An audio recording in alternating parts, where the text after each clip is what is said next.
Olá, boa tarde a todos, bem-vindos a mais um bate-papo sobre mercado. Hoje é quinta-feira, dia 20 do 12 de 2012, um dia antes do fim do mundo, né? Amanhã acaba o mundo, então a gente vai fazer um comentário final aí sobre como estão as coisas e tudo mais. Brincadeira, lógico, já é dia 21 na China, no Japão, ainda não acabou o mundo por lá, parece que não vai acabar.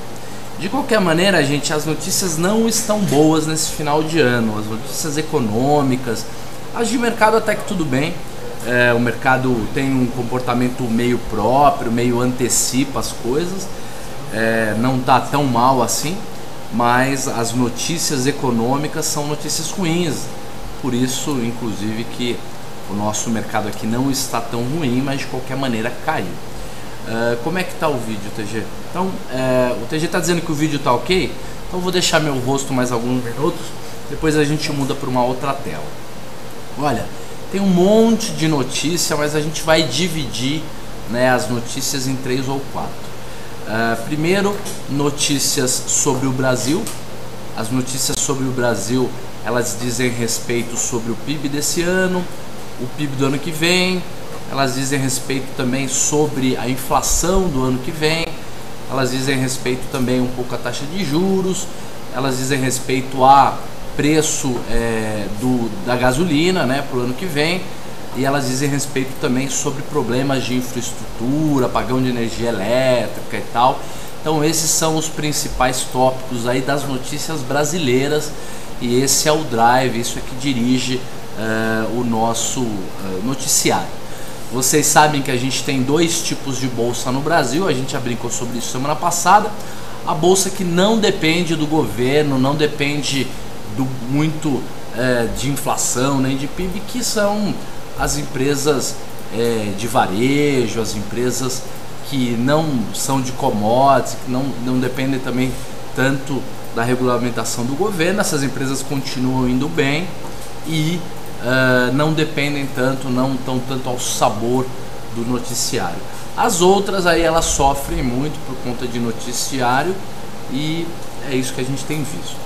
Com relação a outras notícias, né, a outros tópicos, a gente tem um assunto muito importante que é o abismo fiscal americano. Existe lá toda uma negociação, mas ainda não se fechou um acordo. Vamos falar sobre isso também. A gente tem um problema de Europa, o Pastor e o Paulo Cunha também já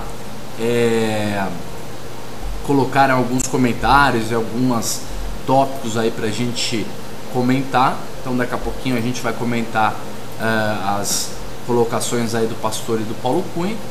Vamos continuar um pouquinho falando sobre quais são os principais assuntos então. Primeiro são os assuntos da economia brasileira, a gente tem uma série deles aí que a gente vai tentar dar uma alinhada. Depois a gente tem os assuntos americanos, né?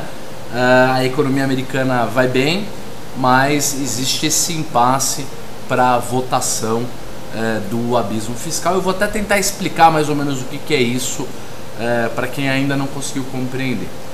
Depois, terceiro tópico que a gente tem é Europa. Europa sempre é problema, sempre é motivo de aflição, né? A gente tem eleição na Itália, então vamos falar um pouquinho de Itália. Nós temos alguma coisa na Grécia e temos a principal notícia do dia são os bancos espanhóis, aqueles que ainda não tinham sido nacionalizados, vão precisar de uma ajuda aí, e o Banco Central Europeu lá em Bruxelas acertou uma ajuda para os bancos espanhóis.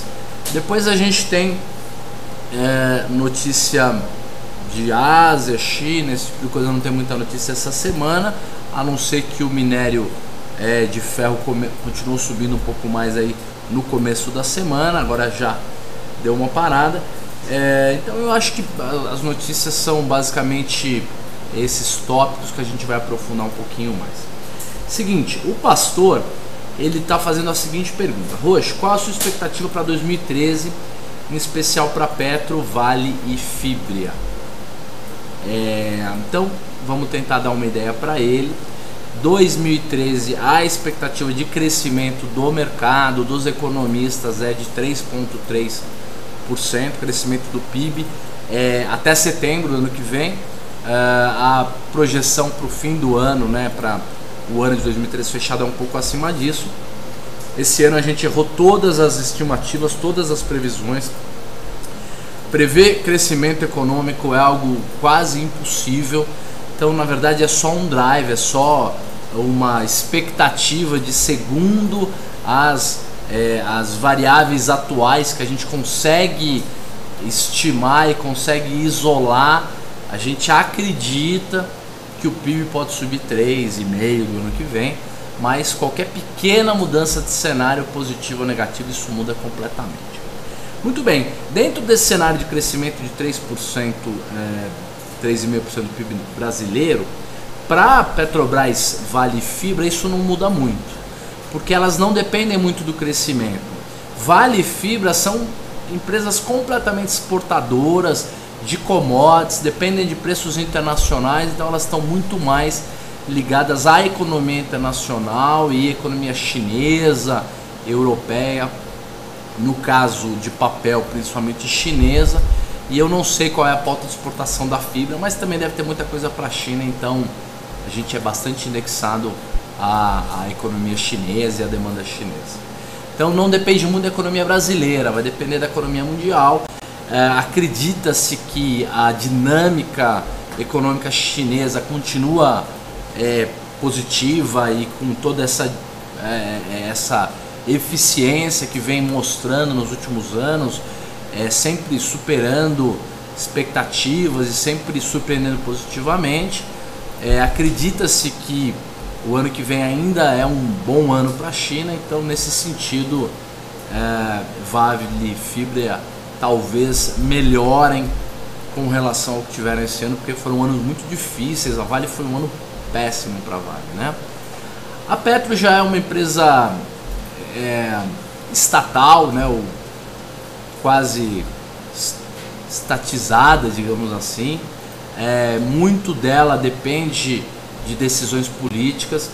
O Manteiga anunciou uma expectativa, uma intenção de aumento do preço de gasolina para o ano que vem, porque eles não acreditam muito que possa haver um peso inflacionário muito grande. A estimativa é que a inflação fique lá nos 4,5%, que é a meta ou a faixa da meta de inflação para o ano que vem. Como não se estima que vá haver um crescimento muito grande no preço do dólar, que a nossa moeda, não se estima que a nossa moeda vá se desvalorizar, isso não impacta muito na inflação. Além disso, houve um grande aumento de serviços esse ano. A expectativa para o ano que vem é que isso não aconteça novamente, ou não aconteça tanto.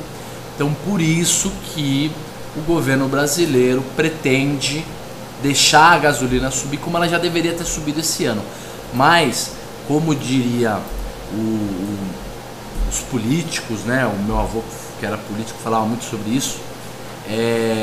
Cabeça de político é que nem nuvem, né? Então muda de uma hora para outra, essas intenções e vontades mudam rapidamente. Então, assim, infelizmente não é uma expectativa muito boa para esses papéis, para nenhum dos três.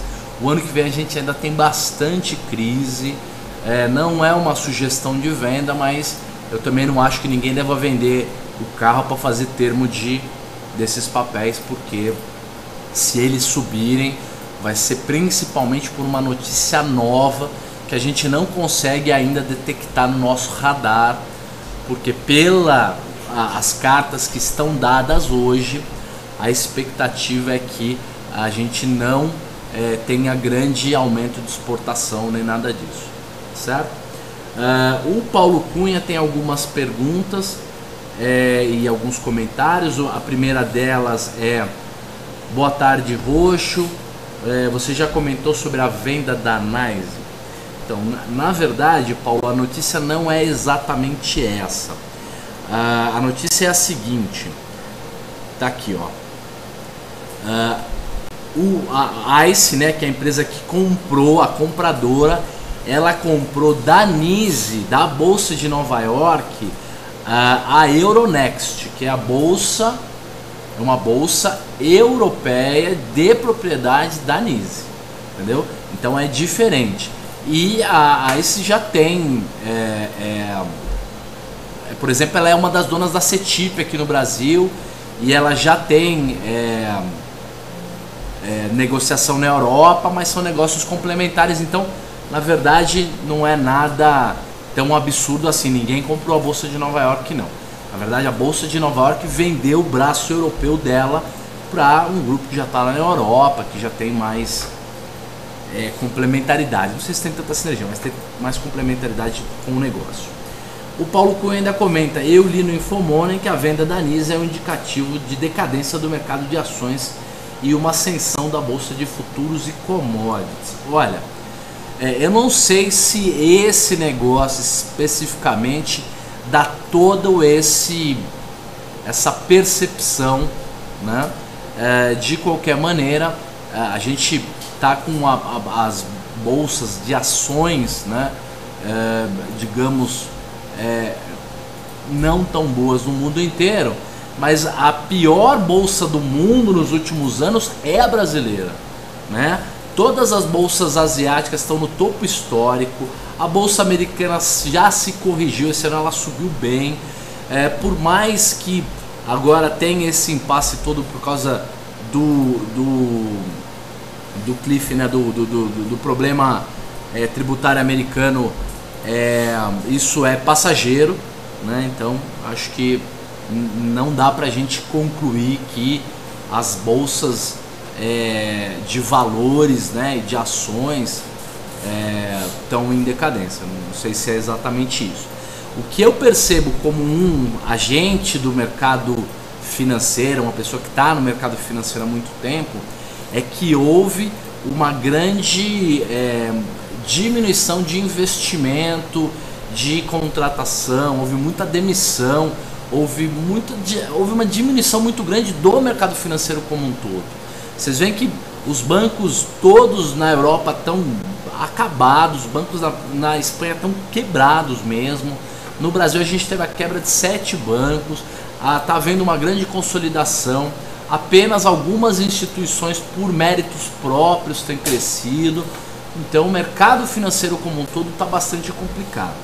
Eu não sei, né, exatamente por qual motivo a gente teria um aumento de volume de commodities financeiras, commodities agrícolas e tal, talvez pela democratização do mercado, mas eu acho que o mercado financeiro como um todo está muito mal. Depois o pastor comentando Eletropaulo e Pan-Americano, né? O que você acha para 2013? Eu vou tentar fazer um comentário de Eletropaulo. Pan-Americano, eu tenho notícias muito superficiais, eu não sou a pessoa certa para falar. Posso até dar meu pitaco, porque eu sou um cara que me mete tudo que é tipo de assunto mesmo, mas eu conheço muito pouco, não vale muita coisa a minha opinião não. De qualquer maneira, vamos aos assuntos principais, depois a gente tenta amarrar essas coisas todas. Então, primeira coisa, o problema americano do cliff fiscal, né? Como é que é em português? O cliff lá, o abismo. Puxa, gente, desculpa, quinta-feira à tarde, fim de ano, a cabeça vai falhando. O abismo fiscal americano é o seguinte: se até janeiro o Congresso não votar uma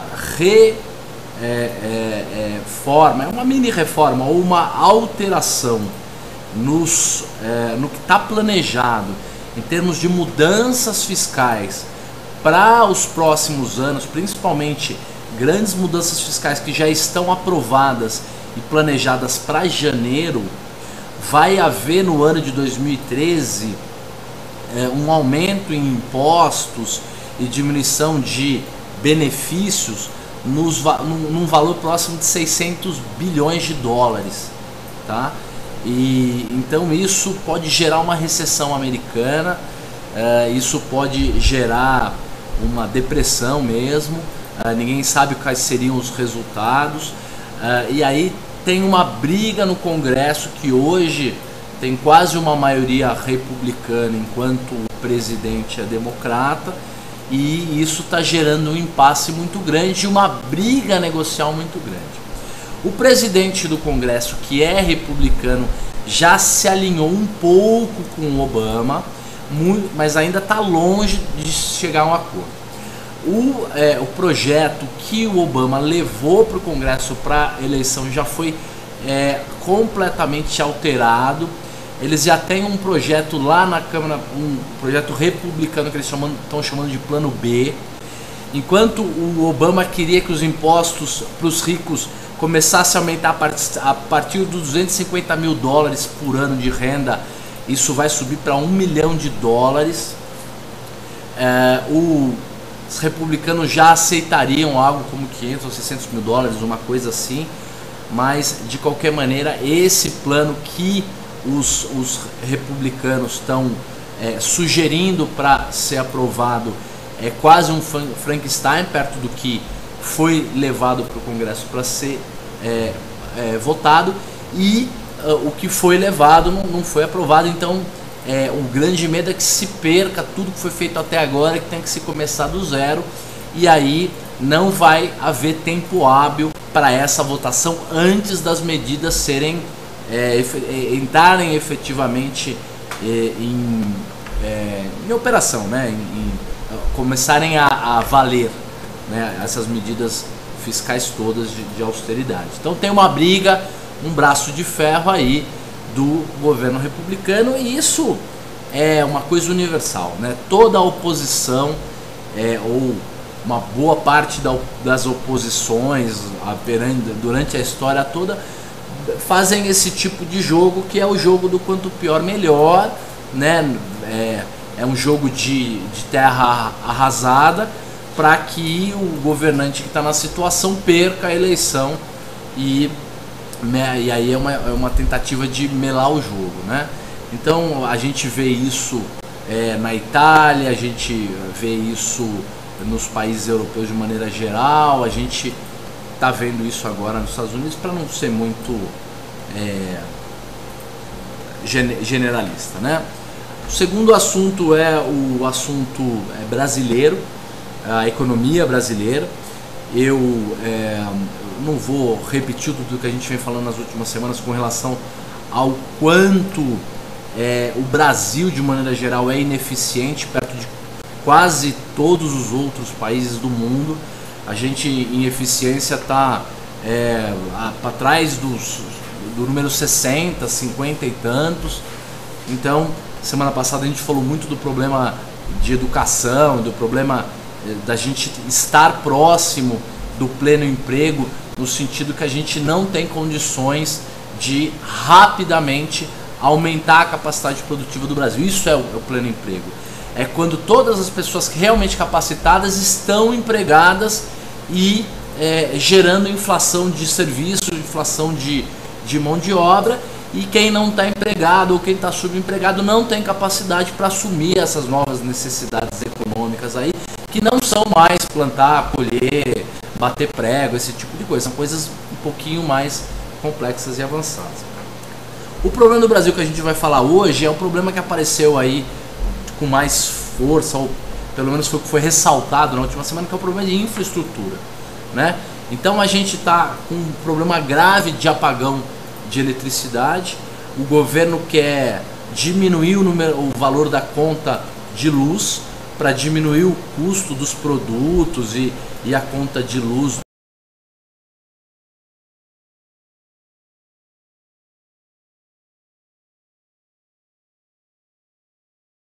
obviamente, porque não dá para numa canetada a gente baixar o preço da energia no Brasil e mesmo assim fazer todos os investimentos necessários. O Brasil tem uma grande deficiência em transmissão. O principal problema é a transmissão. A gente perde uma boa parte da energia gerada no Brasil em transmissão. A gente tem problema de geração. Quando a gente consegue aprovar qualquer tipo de obra, por exemplo, as obras lá no norte, que levariam, sei lá, 3, 4 anos para uma hidrelétrica ficar pronta, passa 2, 3 anos, a gente não consegue nem começar a obra por problemas indígenas, ecológicos e de licenças e de bloqueios e coisas assim. Para vocês terem uma ideia, saiu no exame da semana passada que o PAC não conseguiu cumprir nem 20% daquilo que havia estipulado. Toda a verba do PAC ou foi gasta com bobagem ou não foi utilizada, está lá guardada. Hoje temos algumas notícias: Galeão e Confins sendo concedidos à iniciativa privada. Já leva um tempo para isso, e também 2 estradas federais também estão sendo concedidas. Está havendo uma concessão para iniciativa privada. O pastor e o Comé tem alguns comentários. O pastor está dizendo: você tem alguma opinião sobre NTNB, principal do Tesouro Direto, uma boa alternativa de investimento? Podemos falar sobre título público, sim. E o Comé está dizendo o seguinte: concordo com o Roxo, as regras mudam o tempo todo, o que é certo hoje, amanhã já não é mais. Um grande problema para investimento de longo prazo são regras do jogo. A gente já falou na semana passada. O governo brasileiro tem feito muitas alterações em regra do jogo. Isso é algo muito mal visto por todo e qualquer tipo de investidor, e é por isso que o Brasil não consegue andar. Essas estimativas de crescimento do PIB de 3,5% podem ir por água abaixo, como foram esse ano. E pior do que isso, a gente realmente tiver um aquecimento aqui, podemos ter problemas de inflação grave. Eu não acredito tanto nesse diretor do Banco Central que veio hoje a público falar sobre perspectiva de inflação. Que mais? Com relação às perguntas do pastor, o Banco Pan-Americano hoje um banco do BTG. O BTG é talvez uma das empresas mais bem geridas do Brasil. É uma empresa com um grupo de executivos de altíssimo nível internacional. Então, eu acredito que pode ter boas perspectivas. O problema do Pan-Americano é que, por exemplo, pode haver algum tipo de incorporação no BTG, no Pactual, pode ter algum tipo de mudança, pode ter algum tipo de chamada de aumento de capital, e aí vai diluir as ações de quem já é acionista. Então, assim, eu pessoalmente acho que esse tipo de investimento em Pan-Americanos da vida é algo que tem que ser feito por gente que conhece mesmo o que está fazendo. Por quê? Por mais que o Pan-Americano possa melhorar em termos de resultados, isso pode já estar no preço, isso pode ser frustrado por alguma mudança governamental, ou até alguma mudança que o controlador faça, dando, digamos assim, um pedaço da conta para o minoritário pagar, e esse tipo de coisa é complicado. Com relação a Eletropaulo, eu acho que setor elétrico nós não temos perspectivas, nada foi aprovado. Se você está perguntando porque já tem o papel, então aí a coisa já é um pouco mais complicada, a gente teria que analisar com um pouco mais de calma, mas eu não compraria mais para fazer preço médio. Agora, se você está pensando em entrar nesse papel, eu acho que você deve buscar opiniões de pessoas que sabem da empresa. Por exemplo, na própria CGD, a gente tem analistas de energia, e essas pessoas podem nos ajudar um pouco mais. Gente, vamos ver se tem mais alguma notícia. Europa a gente não teve tanta notícia. As notícias até que são importantes, mas não foram foco tanto essa semana. O que a gente tem é que, de todos os bancos espanhóis que não tinham sido nacionalizados, ou dos que estavam em problema, não conheço tanta economia espanhola para dizer, mas mais 4 ou 5 vão ser ajudados pelo Banco Central Europeu. Então, mostrando que o problema na Espanha realmente é gravíssimo. A gente vai ter que repensar nos próximos 20 ou 30 anos o papel dos bancos, a maneira que os bancos operam, a maneira que os bancos são geridos, porque a gente sabe história de banco que quebra há 400, 500 anos, né? Todos os bancos que têm mais de 100 anos precisaram de ajuda governamental em algum momento da sua história, inclusive JP Morgan, inclusive, pra vocês terem uma ideia, Rothschild, entendeu? Casas assim, né, seculares. Então, nós temos que rever a maneira como os bancos são geridos e o seu papel e tudo mais, mas de qualquer maneira, quem empresta dinheiro na crise se dá mal mesmo, é assim que funciona.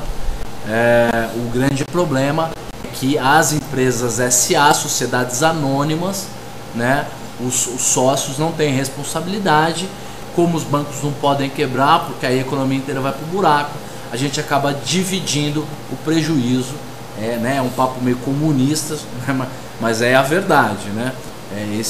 A economia e talvez o capitalismo seja a forma que a gente tem de fazer as coisas, mas alguns aspectos do capitalismo têm que ser revistos, olhados com calma. Com relação à Europa, também tem eleição na Itália nas próximas semanas, e o Berlusconi é candidato, e o Mário Monti agora começou a falar em público, começou a revidar um pouco as críticas, e o recado dele é um recado bem claro, dizendo assim: olha, vocês podem votar num populista, vocês podem acreditar no que esses candidatos estão falando, mas a gente fez um baita esforço no último ano e esses esforços serão todos perdidos. Então, todo esse esforço de gastar menos, de pessoa sendo demitida, tudo isso vai por água abaixo se entra um desses governos mais populistas. Então, é mais ou menos por aí. Agora, como o italiano é latino, né, e então a gente latino tem muita vontade, característica de votar naquele candidato mais paternalista, né? Gente, é mais ou menos isso que a gente tinha para falar com relação à economia. Então vamos ficar de olho nos Estados Unidos. Pode ser que a gente ainda tenha uma última semana de alta na Bolsa Brasileira, desde que haja esse acordo, né? A gente está super vinculado a isso, a Bolsa está muito vinculada a isso.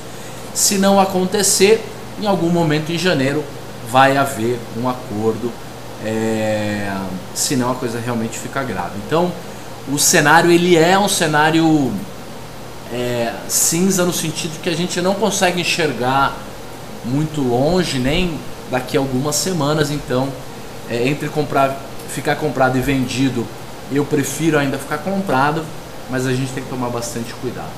Gente, era mais ou menos isso que a gente tinha para falar. Daqui 5 minutos eu volto com o nosso bate-papo avançado de opções. Vamos falar em meia hora, 40 minutos de opções. E aí é o último comentário que a gente faz antes do Natal.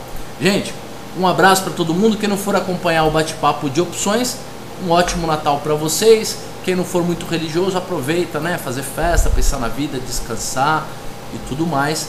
E quem gosta de Natal, aproveite, né? Veja a família e vamos usar esse tempo aí para ficar em paz. Um grande abraço e até daqui a pouquinho, ou até semana que vem, na quinta-feira, que a gente volta para fazer o último comentário do ano, tá bom?